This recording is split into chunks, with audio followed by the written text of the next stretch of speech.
Arrogant billionaire woman refused to shake hands, unaware the black woman was backing a $10 billion deal. The room fell silent, as if the air itself had turned thick. Did she just? Someone whispered. Maya stood there, hands still hanging mid-air, suspended between disbelief and rising heat. She had reached out in good faith. A greeting, a simple handshake. But Claudia Langford, with her $1,200 blazer and perfectly practiced smile, had offered nothing in return. Just a glance, a cool flick of her eyes, the kind that dismissed an entire person in half a second. Maya's smile didn't break, but inside, something cracked. Not from the snub. She'd endured worse. It was what she knew, standing there in the middle of that boardroom, surrounded by glass walls and plastic grins. Claudia Langford didn't know who Maya was. Not really. And that was about to cost her. I assume you're the assistant. Claudia had said, breezing past with a tap of her red-bottomed heels, not even bothering to look again. No one corrected her. Not yet. But they would. Because in less than 20 minutes, Claudia would learn the truth. That the woman she had just publicly dismissed, the black woman with the calm eyes and quiet voice, was the one holding the pen to a $10 billion deal. The one deciding whether Claudia's empire lived or died. And Maya was no longer sure she was going to sign. Her fingers curled into a fist. Would she walk away? Was she about to end everything Claudia had built? Maya Jordan didn't start the morning wanting revenge. She started it like she always did.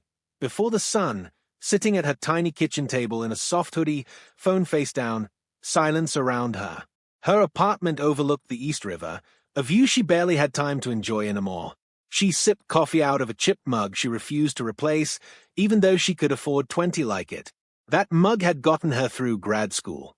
And her mother had touched it once, years ago, before the world changed.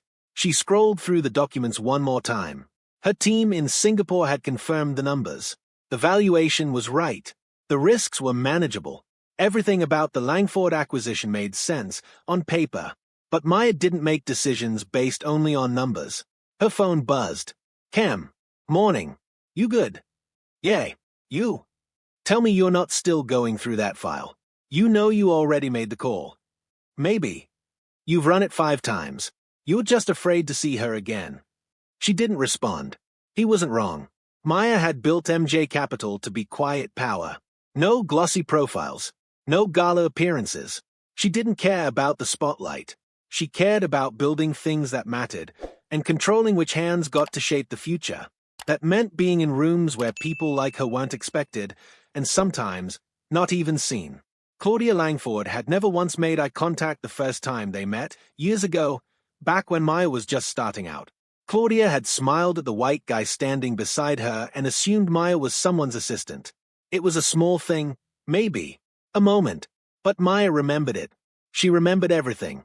So when MJ Capital started circling Langford Tech 2 years later, when Claudia's stock started slipping, her board started breathing down her neck, and suddenly her empire needed saving, Maya kept her name quiet.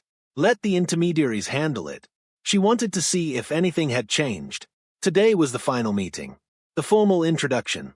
And Claudia still didn't know who Maya Jordan was. That morning, Maya wore navy. Simple, sharp lines. No labels. No jewelry except for the chain her mother had given her before the chemo took her voice. The car was waiting downstairs. Cam would meet her at the building. Let her underestimate you, Cam had said once. Just don't let her walk away with your money and your name. As she stepped into the elevator, Maya thought about how much of her life had been shaped by women like Claudia, women who looked through her, women who made the world bend for them, not because they were smarter or kinder or more qualified, but because they were born on the right rung and never questioned who else was climbing. Maya wasn't angry. Not yet. But she was listening. And she was watching. The boardroom was all glass and steel, 27 floors up, with a skyline view that screamed wealth. Claudia was already holding court, flanked by her CFO and legal team. Men in tailored suits. A few women, too, but none with Maya's skin tone. No one even close. Claudia was laughing at something when Maya walked in. Ah, they are here, someone said. No one looked at her directly. Then Claudia turned. Her expression didn't shift, just a mild nod, as if acknowledging a waitress who had brought the wrong drink. Maya stepped forward, held out her hand. "Good morning. I'm Maya Jordan." Claudia barely glanced at her. "Yes, thank you." Then, to her team, "Let's get started. We tight on time." Maya's hand was still in the air. That was the moment. The pause. The refusal. The pivot. Her skin tingled like fire and ice. Her heart didn't race. It slowed. Cold clarity spread through her chest. She had seen this dance before. She lowered her hand, sat down, and said nothing. Cam's eyes met hers from across the table. He had seen it too. The meeting began. Terms, deadlines, integration plans. Claudia led the room like she was already the winner. Spoke over Maya. Corrected Cam like he was an intern. It was all smiles and sharp teeth. Maya didn't interrupt. She just listened. And with every word Claudia spoke, Maya felt herself pull further back from the edge of yes. She glanced down at her copy of the agreement. Then she looked up. "Before we proceed," Maya said, voice even, "I'd like to revisit a few items on the executive structure proposal." Claudia blinked. "Sorry, are you?" "I'm the managing partner of MJ Capital, the person who authorized this deal. If you'd like to take 5 minutes to regroup, feel free." The room froze, and Claudia, finally, looked directly at her. Realization moved through her face like a shadow. Maya held her gaze, and in that silence, a question began to form. One that hung between them, thick with possibility. Was this deal already dead? And if it was, what would Claudia do to stop it? The silence lasted just long enough to hurt. Claudia's lips parted, but no words came. Her team looked between the two women, unsure if they should jump in or sit still. One of the lawyers cleared his throat, a tiny sound in a room suddenly thick with heat. Then Claudia gave a small laugh. Too late, too brittle. "Well, that's quite the introduction," she said, smoothing invisible wrinkles from her sleeve. "Maya Jordan. Of course. I've heard the name. Well, we weren't properly introduced." "You were," Maya said quietly. "You just didn't hear it." Cam shifted in his seat, but he didn't say a word. He didn't need to. Claudia tried to recover. "Of course. My mistake. Thank you for being here, Ms. Jordan. We're honored, truly." Maya didn't respond. She just flipped open the binder in front of her, deliberate and unhurried. A paper fluttered softly as she turned a page. "You said you wanted to start with timelines," she said. "We'll come back to executive structure after." It wasn't permission. It was control. And just like that, the power in the room changed hands. 10 years earlier, Maya had been standing behind a folding table in a borrowed blazer, pouring lukewarm coffee into paper cups at a tech finance mixer in the basement of a hotel in Midtown. She was 23. No connections. A degree no one cared about. Skin too dark, hair too natural, voice too calm to get noticed. Unless she was useful. That night, she poured coffee for the same man who would later invest in her first fund. Not because he saw her brilliance. Because she remembered his name when he didn't expect her to. Because she followed up when he forgot she existed. "Sometimes you get in the room by being what they think you are," she told Cam once. "Then you flip the table." That table had taken a decade to build. MJ Capital started in a shared office space with 3 interns and 2 laptops. Maya had funded it herself, scraping together angel investments, flipping startup equity, betting on founders no one else saw coming. By 31, she'd turned her first 100 million. By 34, she was managing 2 billion in assets. Quietly, carefully, on her own terms. And no matter how high she climbed, she never forgot what it felt like to be invisible. Or underestimated. So when the Langford tech opportunity landed in her inbox, a distressed company with serious IP but broken leadership, Maya didn't rush.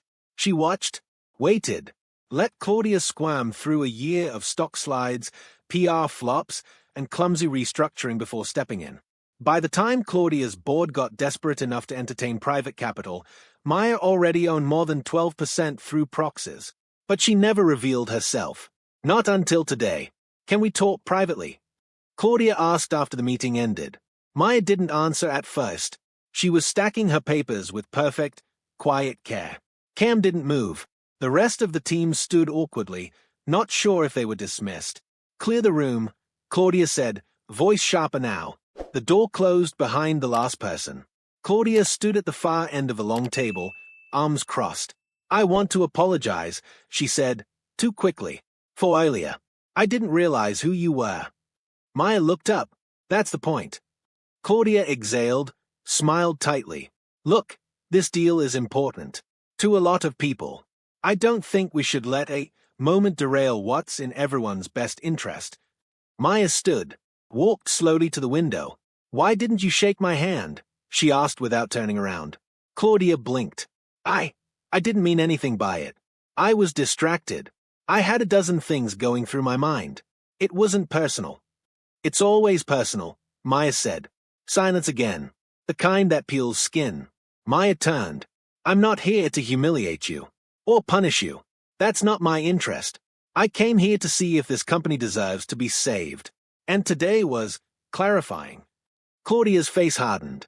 We're not a charity case. No, Maya said. You're a liability with potential. That's what I invest in.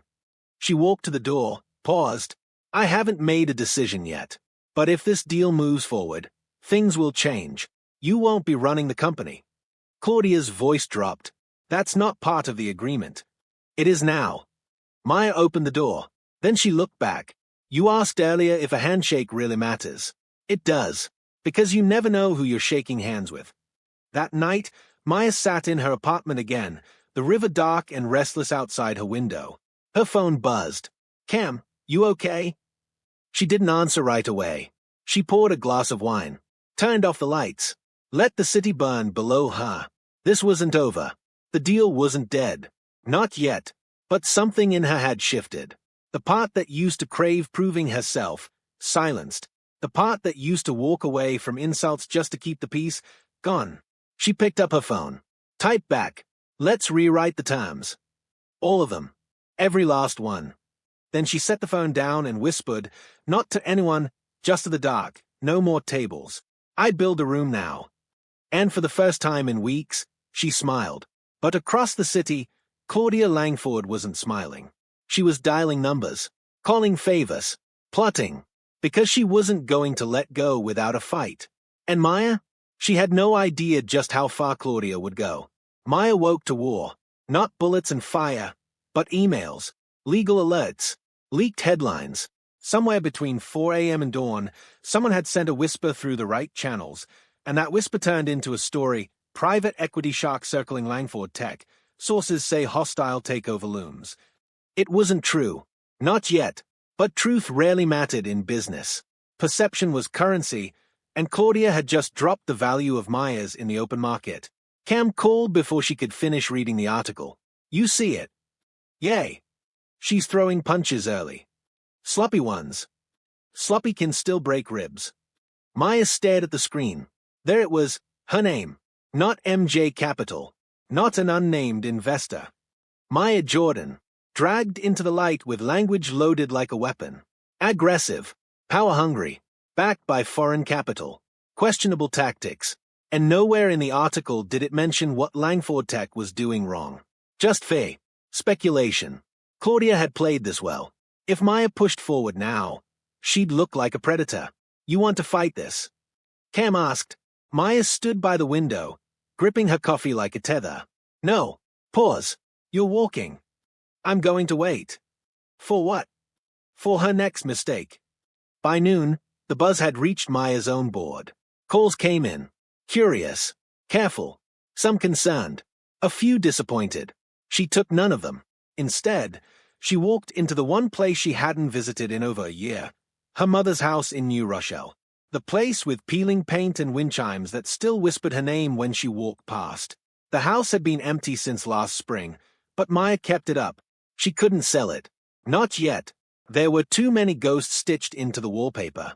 She sat at the old kitchen table, the one her mother had used to braid her hair, sort coupons, write her dreams into torn notebooks she never let anyone read. Maya used to believe her mother could fix anything with her voice. Until cancer took it. Sometimes Maya forgot how quiet a house really was. She didn't cry. That wasn't her way. But she did close her eyes. Rested her head on the table. Ma, she whispered. I don't know if I'm doing this right. Outside, a bird thudded against the window. Flew off. Maya opened her eyes. She had built her entire life on control, patience, precision. But something about Claudia, about that moment in the boardroom, had cracked open a door she thought she'd sealed years ago. The urge to burn it down. Not negotiate. Not pivot. Just take the whole damn thing apart and leave the pieces. But that's not who her mother raised. Her mother had believed in dignity, power without cruelty, justice that didn't require fire. And Maya wanted to believe in that too. But she was tired.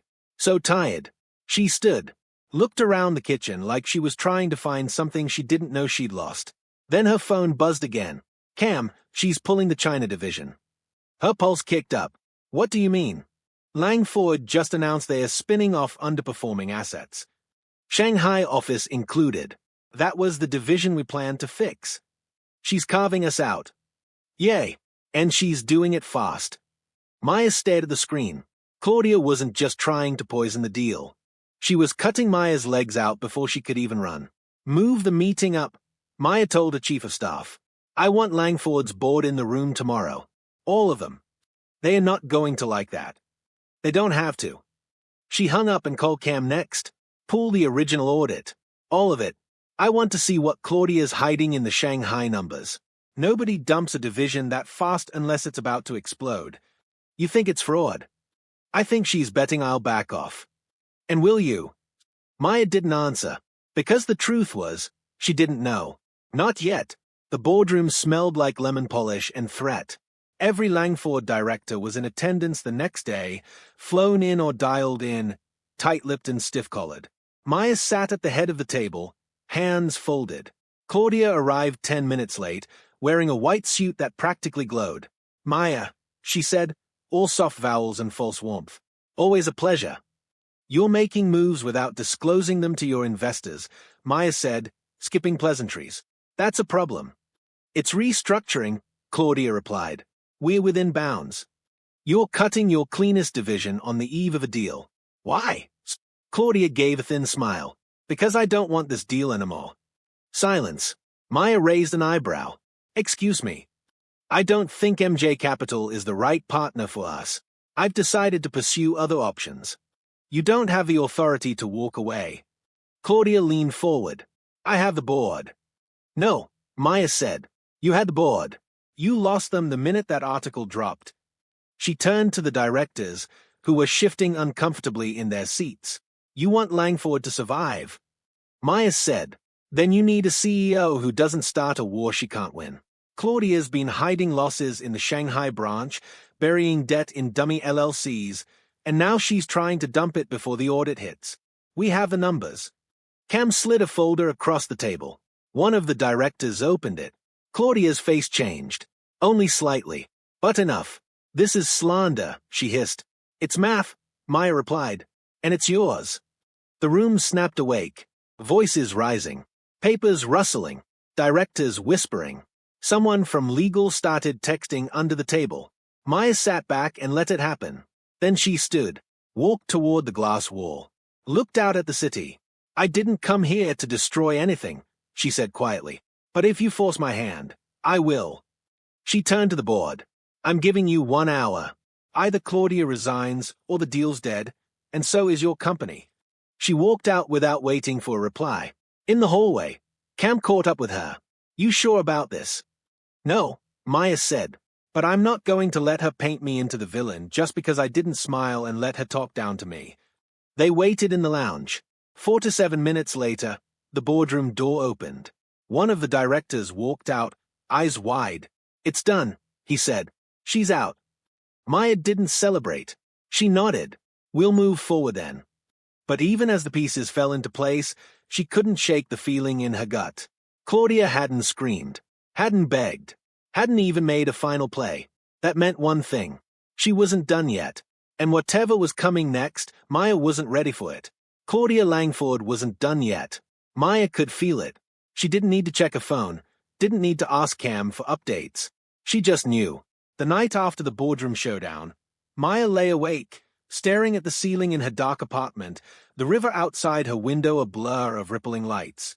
Every fiber of her being wanted to retreat, to let the weight of the last 2 days settle into something manageable. But the thought of Claudia's quiet rage gnawed at her. The kind of rage that didn't scream. It didn't throw tantrums. It waited. Maya whispered into the stillness, but there was no reply. There never was. Her mother had been dead for 3 years, but the guilt always lingered like smoke in the back of her mind. Was this really what her mother would have wanted for her? To fight for the thrill of it? To claw her way through walls to win? Or was this the path her mother had hoped she'd avoid, the one where pride and vengeance dictated her every move? The morning came too quickly, and Maya didn't feel any closer to answers. She got dressed, took a brief glance in the mirror, but it wasn't herself she saw, at least not the version of herself she wanted to see. Claudia Langford was a force, and Maya was ready to admit it. What frightened her most wasn't that Claudia might fight back. It was that, in the quietest of ways, she had already done it. She'd planted seeds of doubt in every investor's mind, played her cards so perfectly that the move against her had been seen as a necessary risk. She had manipulated the room into questioning Maya's motives. Only a master could do that. At the office, the news of Claudia's resignation spread like wildfire. Yet Maya felt no triumph, only the ever-looming sensation that her victory had been too easy. And when the first email came through, an offer from a new CEO for Langford Tech, she didn't feel relief. She felt the sharp bite of a new kind of uncertainty. The email was simple enough. We understand your position and the potential of Langford Tech. As an experienced turnaround strategist, I believe I'm uniquely positioned to guide the company through these challenging times. I'd be honored to meet with you. It came from Declan Hayes, a name Maya had heard only in passing, associated with failed acquisitions and a rumored financial collapse that had wiped out one of the biggest hedge funds in Europe. The same Declan Hayes who had been linked to unsavory buyouts. Not someone she wanted anywhere near the company she was working to turn around. The thought of him made Maya's skin crawl. Cam, Maya said when she called, I need to know everything about Declan Hayes. Every skeleton, every rumor. I'm on it, Cam replied. But listen, Maya, something's off. We're winning here, but I'm getting the sense that Langford's not going down without a fight. You need to be ready for what comes next. I am, Maya said, though she wasn't entirely sure she was. But something's not right. This feels too easy. Cam was quiet for a long moment. You sure you're not just overthinking this? No, she said sharply. I've been underthinking it. I'm not making the same mistake twice. The next day, the email came again. Only this time, it was more direct, more personal. Dear Maya, I've been following your work for years, and I have no doubt that your vision for Langford Tech could be the turning point. But I also know what kind of power moves are necessary to make it all happen. We've both played this game long enough to know that there are no easy wins, no shortcuts. I'd like to meet with you, face to face, so we can discuss how we can bring Langford back to its rightful place. I've got the resources, the backing, and the expertise to make that happen. But it's clear you're not going to be easily swayed. I respect that. So, consider this a friendly challenge. Let's talk strategy. Looking forward to your response. Best, Declan Hayes. Her stomach churned as she read the words. It was too polished, too well-rehearsed. He wasn't offering a partnership, he was offering a war. A war Maya was about to lose if she didn't play her cards right. She didn't know why Declan Hayes had inserted himself into this, whether Claudia had called in a favor, or if Hayes saw a vulnerable Langford as an opportunity. But whatever the reason, Maya couldn't afford to ignore him. She had to act fast. It was late afternoon when Maya received the call. Cam's voice was terse. They are pulling out. Langford's board is circling back. They are looking for another offer. Hayes has more money, more leverage. And I'm hearing that he's about to make a major play for the Shanghai assets. Maya's blood ran cold. The Shanghai assets. The very thing they'd been trying to salvage. And now Hayes had set his sights on them. I need you to get me a seat at that table, Maya said, her voice steady despite the surge of anxiety threatening to take over. Get the deal pushed through today. I want it locked down. I'll try, but we're talking about a major shift, Maya. This guy plays dirty. Then let's make sure we play dirtier. By the time Maya walked into the boardroom the following afternoon, the air was thick with expectation. The Langford team was on edge, but it was clear that Hayes had already made his presence known. He was seated at the head of the table, looking far too comfortable in a room that should have been uneasy. Claudia wasn't there. Her absence made the space feel smaller, more suffocating, as if a cloud still hung over the room, a final remnant of her fight. Hayes smiled when Maya entered. It was the kind of smile that didn't reach the eyes. The kind of smile that promised nothing but trouble. Well, he said, rising to extend his hand. Maya Jordan, we meet at last. Maya didn't shake his hand. Instead, she set a folder on the table with a soft thud. You made a mistake, she said. I didn't come here to negotiate. I came here to end this. He raised an eyebrow, clearly amused. End what, exactly? The game you think you're playing. You can't win, Hayes. He laughed, the sound dry. You think you scare me. I think you're about to realize how much you underestimated me. The room fell into a tense silence as Maya met his gaze, unblinking. Declan Hayes might have more money, more resources, but Maya had something that couldn't be bought. A game that always came back to her. And now, she was taking control of it. Game on, she said, her voice cold, her eyes locked on his. And for the first time since Claudia had thrown the first punch, Maya felt the weight of her strategy settle into place. But there was one thing she wasn't prepared for. What Hayes was about to reveal would change everything. I wouldn't start the victory lap just yet, Hayes said, easing back into his chair, fingers steepled under his chin. You're smart, Maya. No doubt. But smart doesn't always win. Sometimes, smart walks into a trap thinking she set it herself. Maya kept her face still, but inside, something stirred, unease, sharp and sudden. Hayes reached into his briefcase and pulled out a manila folder. Not digital, old school. That alone told Maya this wasn't about performance metrics or quarterly losses. This was personal, meant to land like a blow. He slid the folder across the table toward her. She didn't move. Go ahead, he said. Open it. I'll wait. Cam was across the room, jaw tight, eyes on Maya. He didn't speak, but his glance said, Be careful. Maya slowly flipped the folder open. The first page was a photo, grainy, but unmistakable. It was her, younger, standing outside a university building in D.C., wearing a black hoodie and ripped jeans. Her arm was looped around another student's shoulders, Aaron Reeves. Her breath hitched. Aaron wasn't just a friend. He was a ghost from another life. A brilliant, angry idealist who'd burned too fast. They'd spent 2 years inseparable, hearts half full of ambition and half full of something neither of them could name. Until the fire. Until the story broke. Until he disappeared. Maya flipped the next page. And then another. Her own emails. Printed. Copies of old records, protests, funding ties. Deep cuts from a past she'd buried so deep even she had forgotten some of the details. Then the last page. An internal memo. Langford text 6 months ago. It detailed concerns about political affiliations, investor optics, reputational risk. Maya's name at the center. This was your insurance policy, she asked, voice low. Controlled. Hayes smiled, slow and deliberate. Claudia did her homework. I just inherited the file. And now I'm putting it to good use. You're threatening me. No, Maya. I'm reminding you that the higher you climb, the further you fall. This? He tapped the folder. This isn't a nuke. It's a crack in your foundation. All I need to do is make the right calls, drop a whisper in the right ears, and suddenly every LP backing MJ Capital starts asking questions. Headlines don't need to be true. They just need to trend. Maya closed the folder gently. I built this firm with no favors, no shortcuts. You think I'm scared of you? I think you're smart enough to know what losing looks like. She stood. Cam stood too, hand twitching slightly near his jacket. He wasn't the violent type, but he was the loyal type. The one who'd never let her walk into fire alone. Tell Claudia, Maya said, staring Hayes down.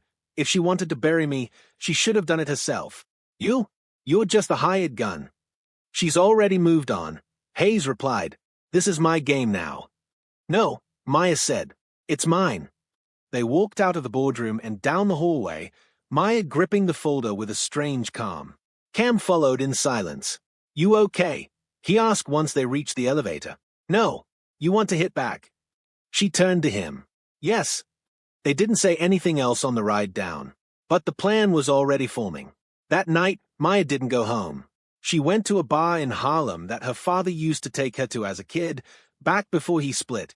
The place had changed, but the energy hadn't. Old speakers buzzed low jazz, the bartender had a slow pour and no questions, and the booths still smelled like wood and dust and memory. She sat alone in the corner with her bourbon and the folder. Let herself look at it. Let herself remember. Aaron. The protests. The stupid late-night strategy meetings they thought would change the world.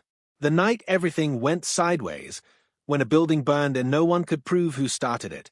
She hadn't even been there, but she'd vouched for him. And when he vanished, she buried the story along with him. She never expected it to come back. Never expected Claudia Langford to go that far. But she should have. Her phone buzzed. Cam, we need to move fast. Hayes is meeting with the Langford subcommittee in the morning. If they vote to reinstate him as interim CEO, it's over. Maya stared at the screen. Then we flipped the vote. Cam, how? She typed slow, deliberate. We don't go around him. We go through. She pressed send, then finished her drink in one slow pull. If Hayes wanted a war, she'd give him one. But not on his terms. The next morning, Maya arrived at the Langford campus early. She didn't go to the boardroom. She went office to office. Quiet conversations. One-on-one. No suits. No entourage. Just her. She met with the general counsel, the chief product officer, a director whose son had interned at one of MJ's portfolio startups. She told the truth, piece by piece. Not the glossy version. The real one. About Claudia's deliberate sabotage. About the Shanghai cover-up. About Hayes' threats. She didn't plead. She didn't posture. She made them see. And when she walked into the meeting at 11:02 a.m., she didn't sit at the end of the table. She stood at the front, folder in hand. I'm not going to let anyone rewrite my story, she said. This file. She held it up. It's my past. Not a scandal. Not a liability. It's a record of someone who stood for something when it mattered, even when it cost her. And if that makes you nervous, maybe I'm not the kind of partner you want. But if you want someone who will fight for this company the way I fought to build mine, if you want someone who sees past profit and into purpose, then let's stop playing games and build something worth defending. Silence. Then a voice, motion to vote. Seconded. Hayes, seated near the corner, didn't even flinch. He just leaned back and watched it all unfold. 10 minutes later, the decision was final. Maya had the deal.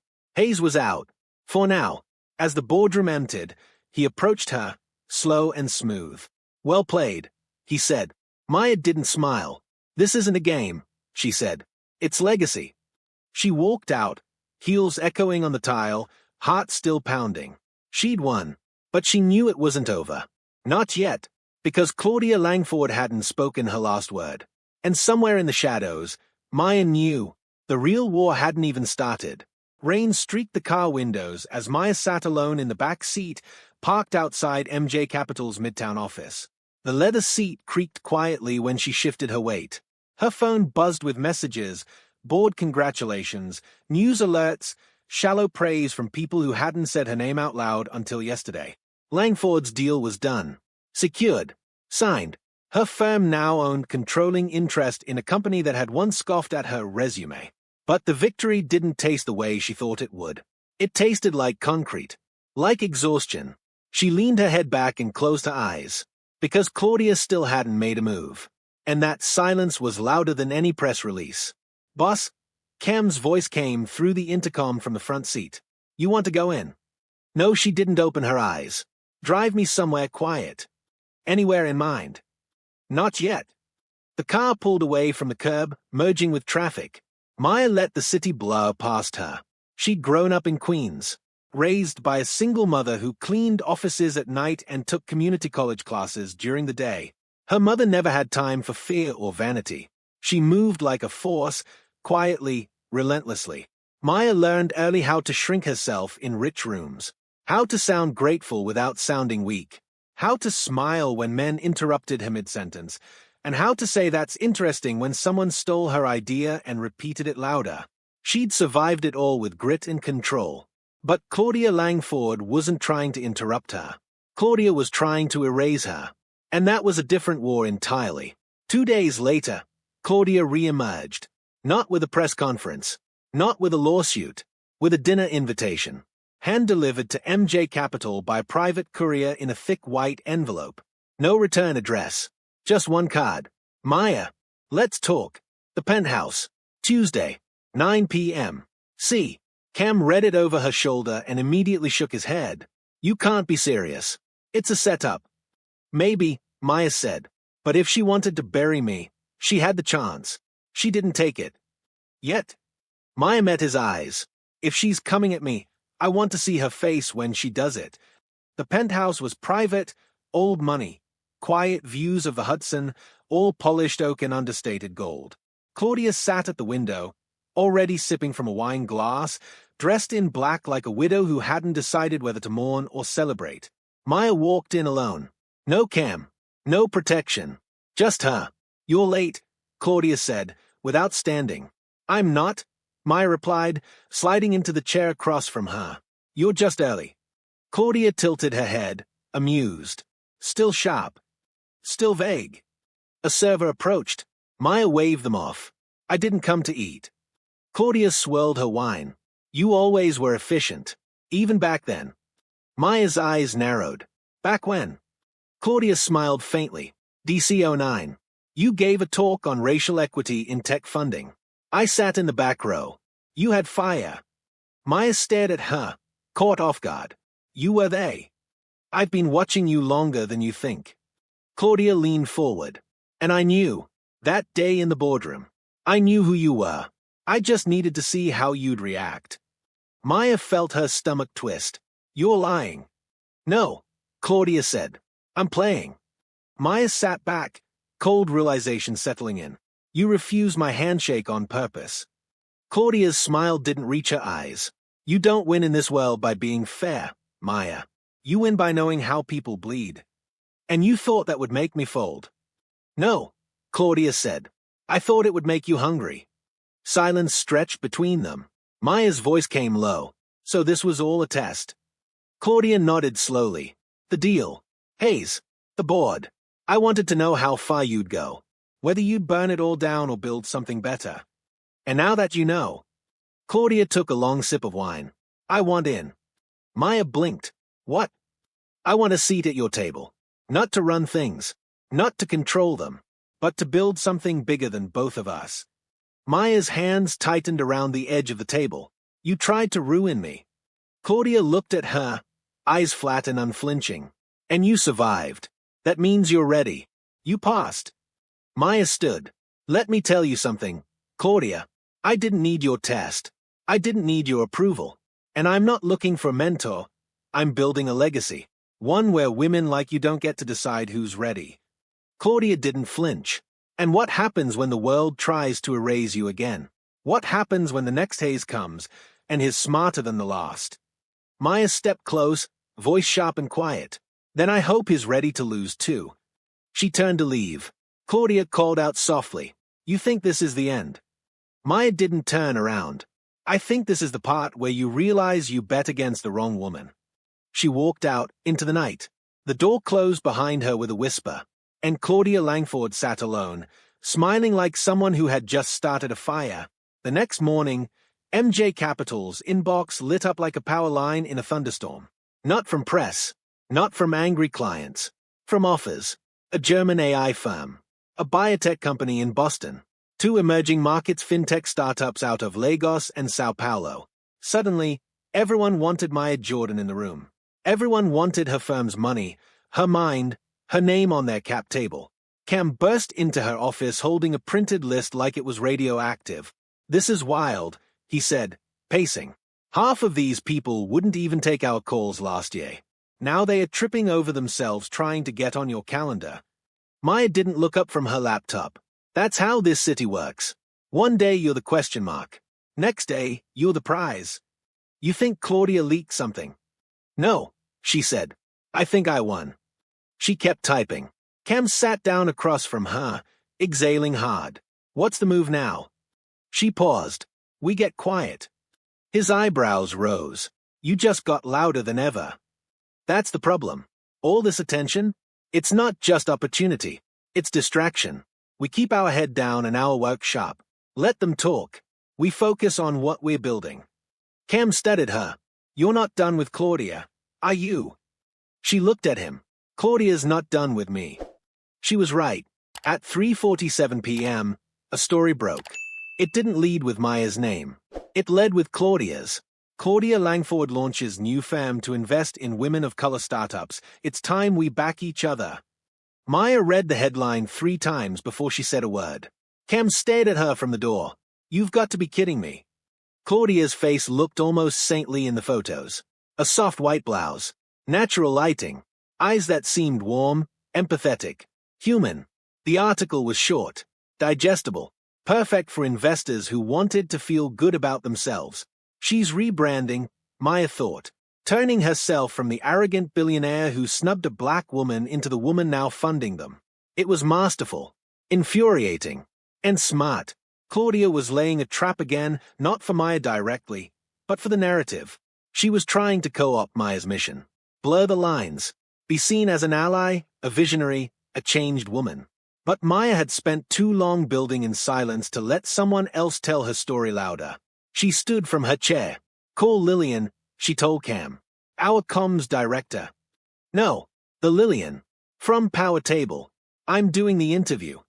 Cam blinked. You've always turned her down. Exactly. 3 days later, Maya sat under hot lights in a minimalist studio downtown, microphone clipped to her blazer, palm steady in her lap. Lillian Monroe sat across from her, sharp, magnetic, the kind of interviewer who smiled while slicing people open. The taping began. Lillian opened with warmth, then cut quick. You've been called the most powerful woman in private capital right now. But for a long time, most people didn't know your name. Was that on purpose? Yes, Maya said. I built quietly because I wanted the work to speak before the headlines did. But now the headlines are speaking. Maya didn't blink. They can talk all they want. My job hasn't changed. Lillian leaned in. Let's talk about Langford Tech. What really happened in that boardroom? You already know what happened. I want to hear it from you. Maya took a breath, looked straight into the camera. She refused to shake my hand, because she didn't think I mattered. And I made a choice that day, to stop explaining my worth to people who refused to see it. The silence that followed was sharp.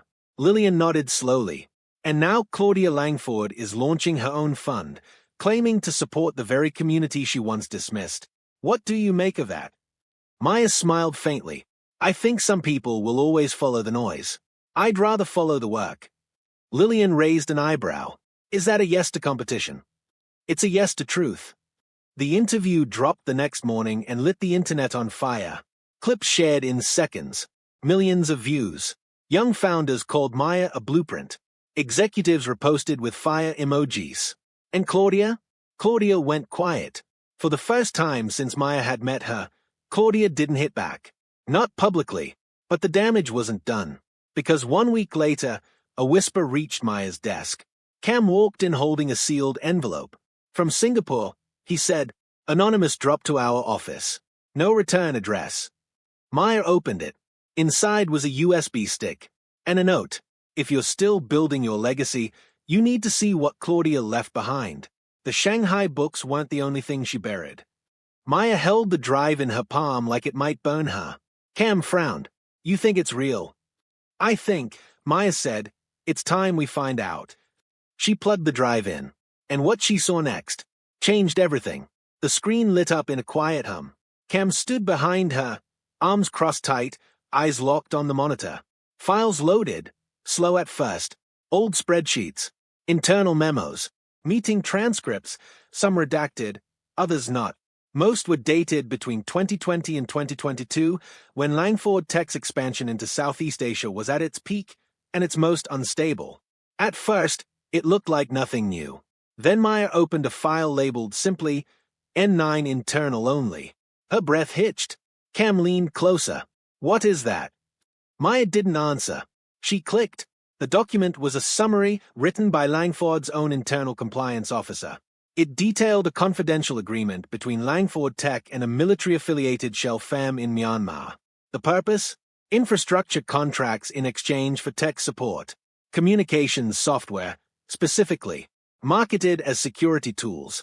But according to the memo, the tools had been recoded, tweaked to enable surveillance, not of criminals, of civilians, protesters, journalists. Maya scrolled, her eyes darting across the screen.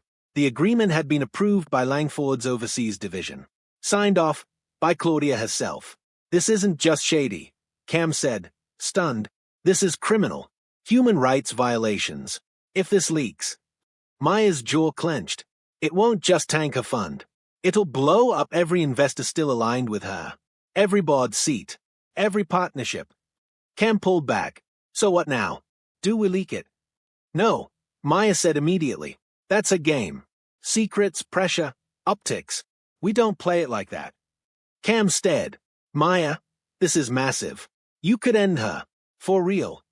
I don't want to end her, Maya said. I want to win. She looked back at the screen, anger creeping in now, not as fire, but ice. Measured. Focused. She used our community like a shield. Built a fake redemption arc off my story. And now she's out here funding black and brown founders with money that stained? No, that doesn't stand. Cam nodded slowly. So we go public. Eventually. But not with rage. With truth. She unplugged the drive and turned toward the window. The city looked different now. Not darker, just clearer.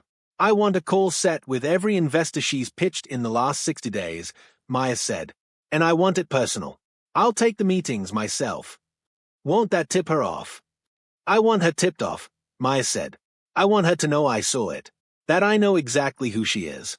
And then I want her to watch me take everything she built apart, one room at a time.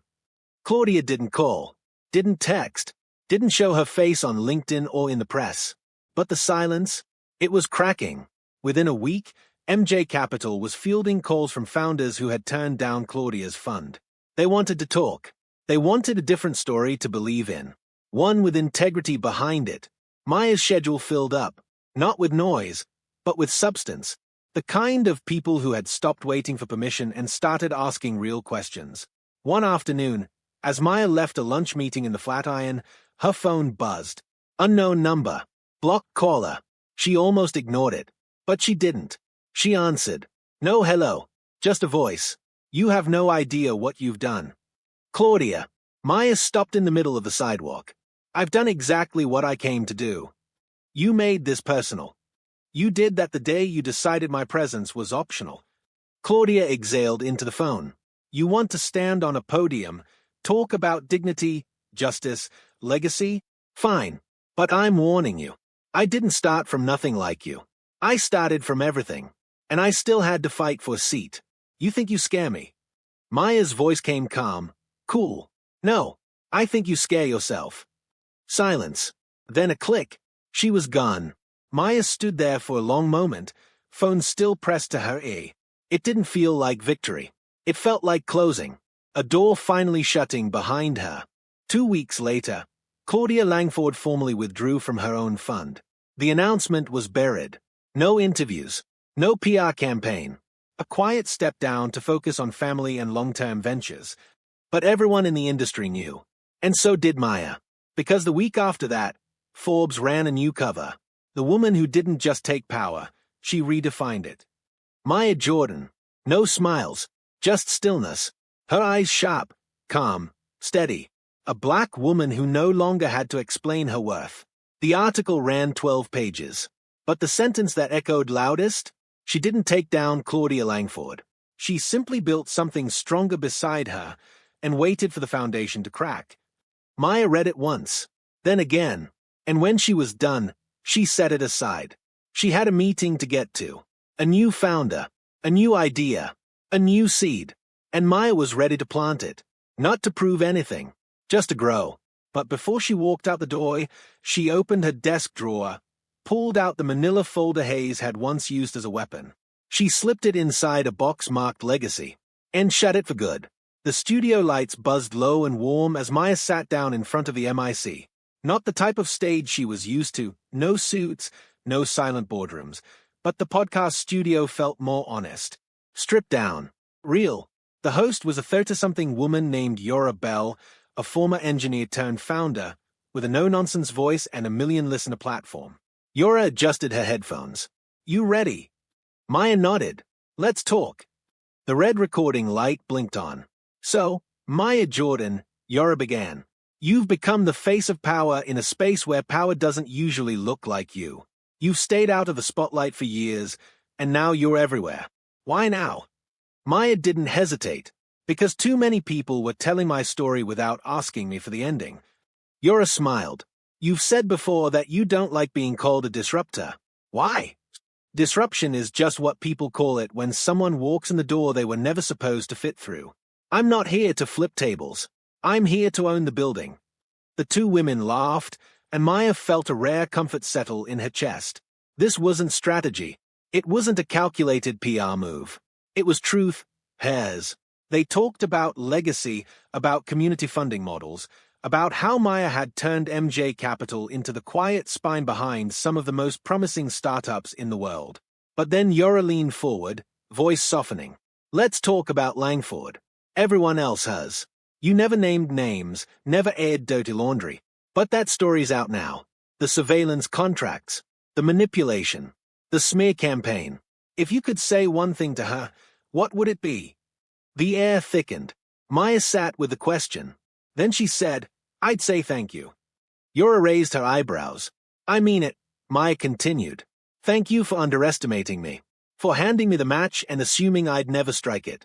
Thank you for forcing me to see how much of myself I was still shrinking. Yora nodded. Quiet now. And what about forgiveness?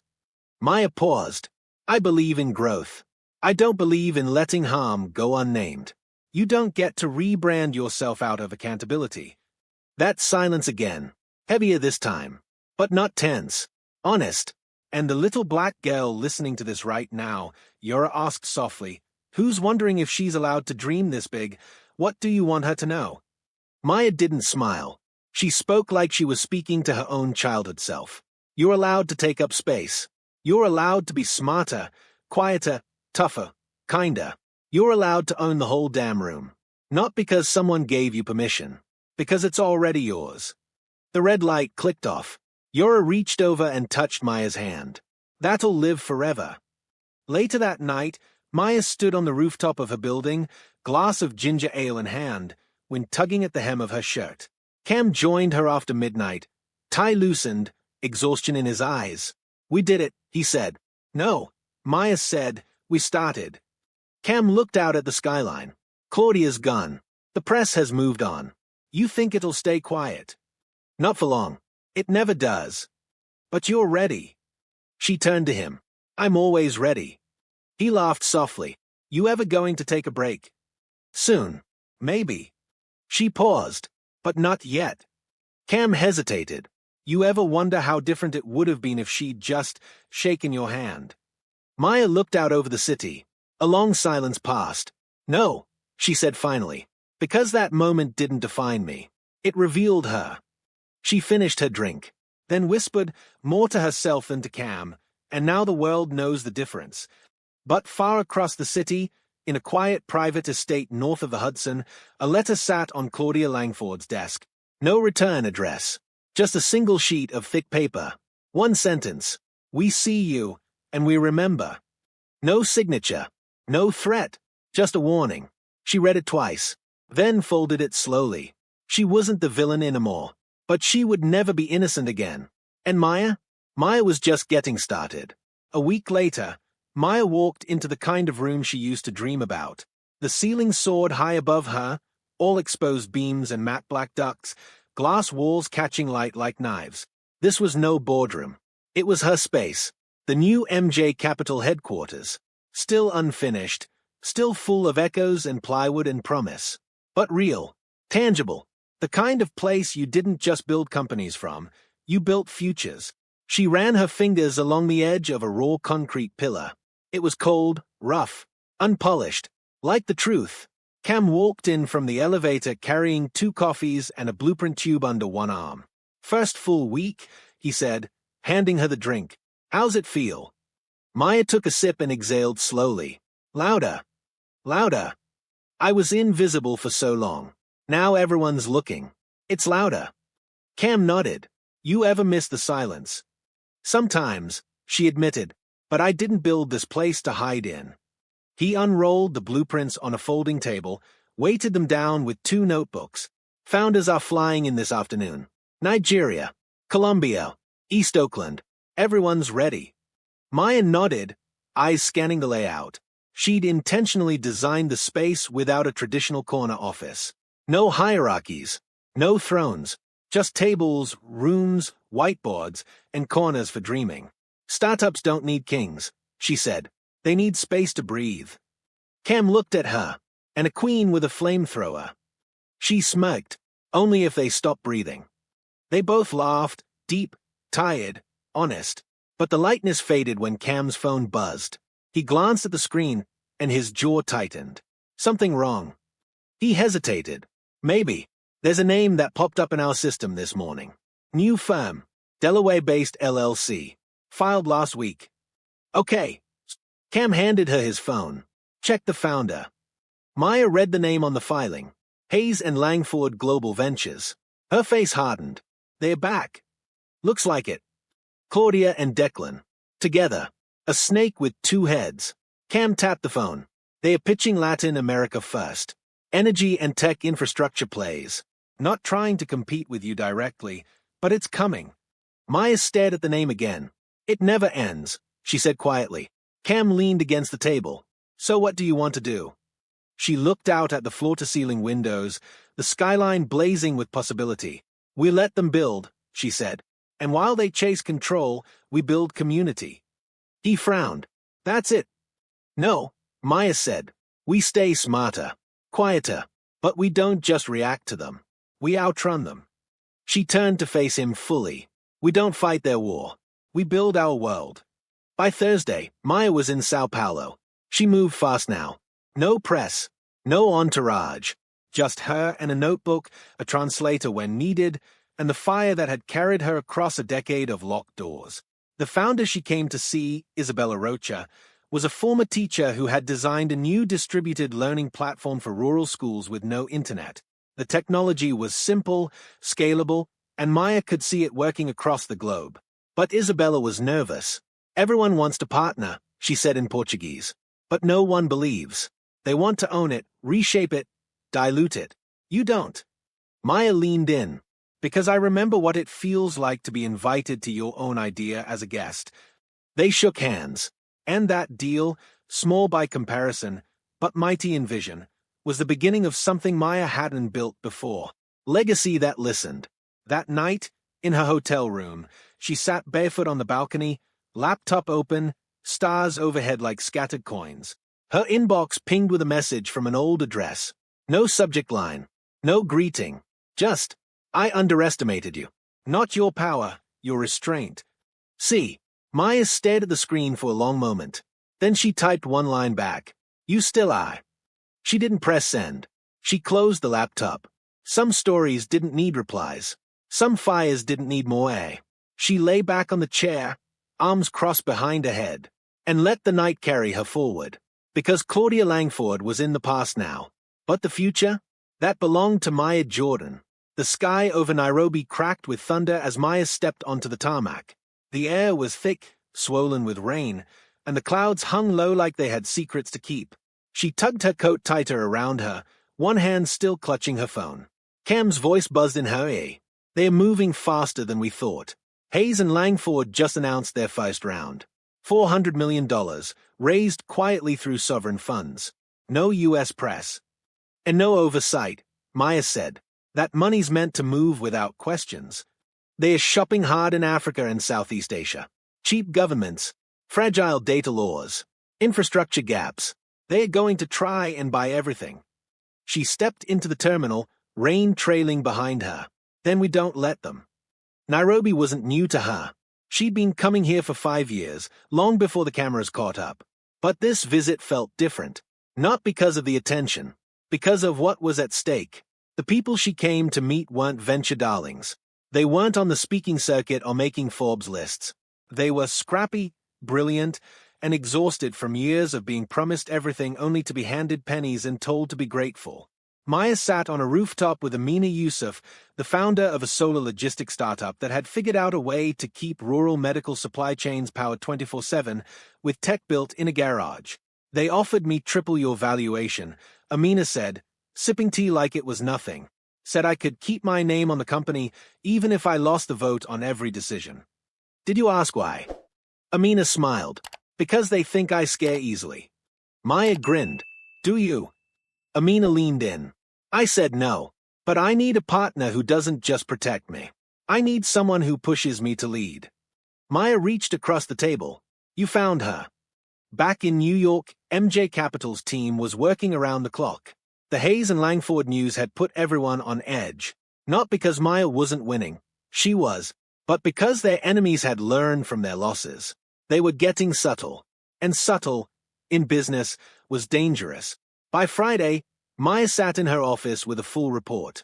23 companies had taken meetings with Claudia's new fund. 9 had already signed term sheets. She flipped through the pages, face still, pulse even. You're too calm, Cam said, leaning against the window. You always get like this before something big. That's because something is big, Maya said, tapping one name with her pen. This company right here? Echelon Microgrid. They don't know it. But their back-end code was funded originally by a military research grant from Myanmar. Same web Claudia got caught in. They take that investment, they become complicit. Cam blinked. How do you know that? She looked up. I never stopped reading the files. He crossed his arms. So what's the play? We warn them. Cam scoffed. They'll think we're sabotaging. Let them. I'd rather be accused of shouting than stay silent while someone walks into fire. That weekend, Maya flew to Lagos. The conference was supposed to be small, just a panel. But when word got out that she was coming, the audience tripled. People filled the back of the hall, pressed against doors, leaning in with eyes that burned with questions. The moderator asked her the usual, what she looks for in a founder, how she assesses risk, what legacy means to her. Then a young woman stood from the back row. 17, maybe. Nervous, but steady. What do you do when someone more powerful steals your work and dares you to fight for it? Maya's chest tightened. She walked off the stage. MIC still in hand. She stood directly in front of the girl. You build something bigger. She turned slowly, scanning the crowd. You build it so strong they can't break it. So loud they can't ignore it. So true, they can't fake it. The applause didn't erupt. It rolled, quiet at first, then rising like thunder under skin. Not admiration.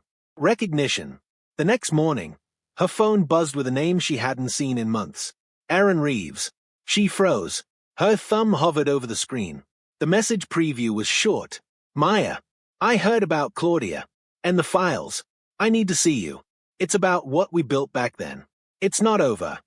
Her heart dropped into silence. Aaron, the one she thought had vanished.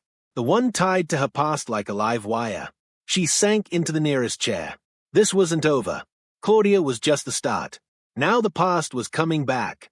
Not to haunt her, but to ask what she was going to do next. Maya didn't respond right away. She stared at Aaron's message like it might morph into something else if she just looked hard enough. His name alone twisted her chest in a way nothing else had. Not Claudia, not Hayes, not the boardroom wars or the headlines or the billion-dollar plays. Just 7 letters and the weight of everything they never said to each other. She hadn't seen Aaron in 10 years. Not since he disappeared after the fire. Not since she covered for him. Not since she chose silence over survival, knowing that if the truth came out, her career, hell, her life, would have ended before it ever began. But now he was back. And if he was reaching out, it wasn't for closure. It was because something was moving. Cam saw the look on her face before she said a word. What is it? Maya held out the phone. He read the message twice. Then again. Shit. Yay. What do you want to do? Maya took the phone back and slid it into her bag. Meet him. Cam hesitated. You sure? No, she said. But I need to know what he knows. If Claudia wasn't acting alone, if that surveillance deal goes deeper than we thought, I need the whole map. She paused. And if Aaron's still who I remember, he won't be reaching out unless he's in danger. They met 2 days later in a bookstore cafe in D.C., The same city where they first built dreams out of cardboard and fire, where they once marched in the streets with nothing but slogans and hope in each other. Aaron looked older, but not worn. Gray streaked his hair now. His eyes were sharp, still watching everything, still the kind of man who noticed the exits before he said hello. Maya, he said, voice low. She didn't hug him, just sat across from him, coat still on.